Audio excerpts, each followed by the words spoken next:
তো কালকে যে আমার ড্রোনটা হারা গেছিল, সেই ড্রোনটা পাওয়া গেছে। আগের ভিডিওতে আমি একটা কমেন্ট পাইছি যেখানে লেখা ছিল একদম ক্লিয়ার করে পাগুলো দেখা যাচ্ছে এটা চুরিই হয়েছে। তো এই জন্যই আমি আরেকবার দেখলাম, আমি হচ্ছে আমার আইপ্যাডের ব্রাইটনেসটাকে একদম ফুল করে দিলাম, আমি হচ্ছে ভালো করে জিনিসটা দেখলাম, আর তারপর দেখে আমি বুঝলাম যে হ্যাঁ ঠিকই বলছে, এটা চুরি হয়েছে। তারপর আমি তাড়াতাড়ি গিয়ে খাবার রুমে গিয়ে আমি ভিডিওটা দেখালাম, আর তারপর বাবাও বলল যে হ্যাঁ এটা চুরি হয়েছে। তাও সকালে লোক আসলো, খুঁজলো টুজলো, পায় না কিছু, আর তারপর আসল কাহিনী শুরু।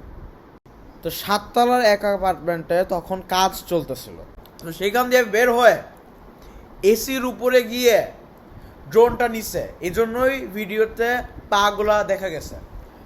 এমনিতে সকালেও আমরা অনেক খোঁজ টোজ করছি, কিন্তু ওখানে পাই নাই। কিন্তু যখন আমি উঠছি, উঠে দেখি যে বাইরে বৃষ্টি হইতেছে, আমি তো একদম আমার মাথাটা একদম মানে খারাপ হয়ে গেছে, বুঝো না? আমি তো বুঝতেছি না যে আমি কি করব, কারণ যদি ওইটা বাইরে থাকে ওইটা তো একদম শেষ।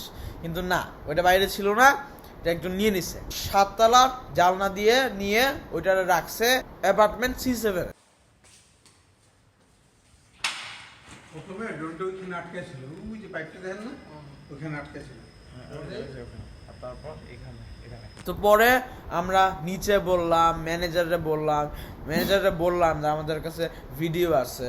ম্যানেজারও একটু মানে ভয় পেয়ে গেল। তারপর আমরা কি করলাম, শেষে ওটা পেয়ে গেলাম ড্রোনটা। ম্যানেজার এসে আমাদেরকে ড্রোনটা দিয়ে দিল।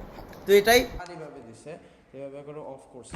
আর যেই মহিলা বলছিল যে আরেকবার পড়ছে 9 তলা থেকে আবার 8 তলায় পড়ছে, সেই মহিলা এখন সত্যি বলছে না মিথ্যা জানি না, কিন্তু কি হয়েছে যে আরেকবার আসলে পড়ে নাই, ওইখান থেকেই কেউ নিছে।